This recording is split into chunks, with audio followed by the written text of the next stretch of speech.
Balita Eskwela at Community Outreach Ride naman ang isinagawa ng mga miyembro ng T-Max Riders Incorporated at Adventure Team Philippines, katuwang ang PICA-G, para sa mga residenteng mag-aaral na AITA na Nabuklod Integrated School sa Pampanga. Ibabalita yan ni Patrolwoman Lixin Reyes sa Weran. Nagsagawa ng bisita eskwela at community outreach program ang mga T-Max Riders at Adventure Team Philippines Incorporation, katuwang ang mga kapulisan ng PICA-G dito sa Nabuklod Integrated School, Barangay Nabuklod, Florida Blanca, Pampanga.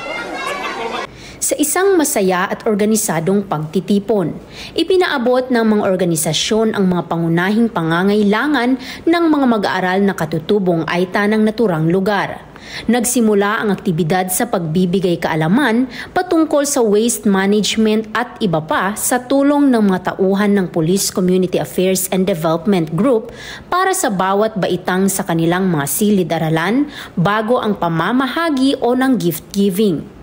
Gardenia bread, biscuits at mga school supplies pati na rin ang vitamins at medicines ang ipinamahagi na nagdulot ng kaligayahan sa mahigit 500 o 586 estudyante mula kindergarten hanggang grade 12 ng Nabuklod Integrated School.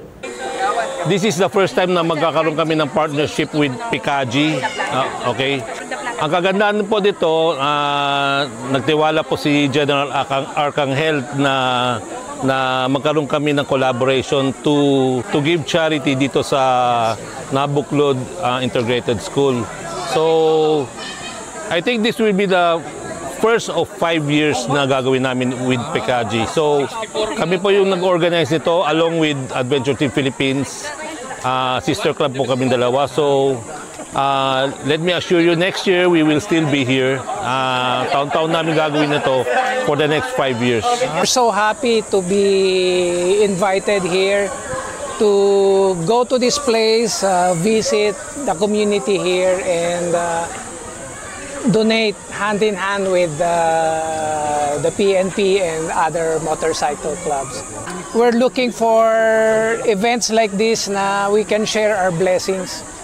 Alam mo, Bok, bilang hepe ng bayan ng Florida Blanca, ako po'y nagagalak in behalf of the police station natin dito sa Florida Blanca. Ako'y nagagalak at binisita tayo ng mga kapatid nating mga riders, itong T-Max Riders and itong Adventure Team Philippines. Nagdala sila ng mga pagkain sa ating mga pinakamamahal kapatid nating AITAs dito sa bayan ng Florida Blanca, specifically dito sa Barangay Nabuklod. Napakasaya nila, nagkandak pa sila ng mga lectures. Tayo rin sa PNP, nag-ambag tayo ng mga security tip measures para sa kanila. Ang presensya ng ating mga kapulisan sa aktibidad na nagbigay ng sense of security sa mga dumalo at nagpapahiwatig ng mahigpit na pagpapatupad ng kaayusan sa lugar at nagbigay kumpiyansa at kapanatagan sa mga mag-aaral, guro at iba pang mga nagbahagi sa programa. Kami po'y nagpapasalamat sa mga ating kapatid na mga kapulisan para magbigay ng tulong sa aming mga anak. Salamat po sa mga rider, sir, na kahit ganito yung pagkataon namin na ita kami, ito po ang unang araw na napakasaya namin sa araw na to. Kasi may kapatid kaming may posisyon, pulis. Tapos, hindi inisip na isa kaming AITA kung hindi kabilang na kami sa mga pamilya nila sa araw na to. Maraming salamat po sa mga TMAX Riders Club and Adventure Team Philippines. Nagpapasalamat po ako sa mga ibinigay niyong tulong sa amin, sa mga katulad ko pong AITA na nandito po sa Kabamdukan, at sa mga turo po na ibinigay niyo sa amin. Ang pagkakaroon ng espesyal na programang ito para sa mga katutubong komunidad ay nagpapakita ng respeto at pagpapahalaga sa kanilang kultura at karapatan.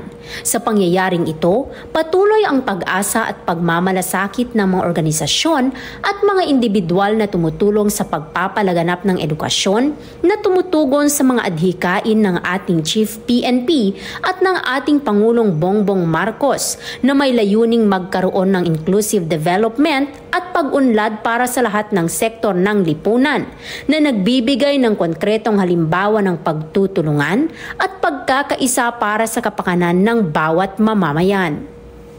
Mula dito sa gitnang Luzon, ako ang inyong PNN correspondent, Patrolwoman Lixen Reyes A. Saweran, alagad ng batas, tagataguyod ng Balitang Pulis.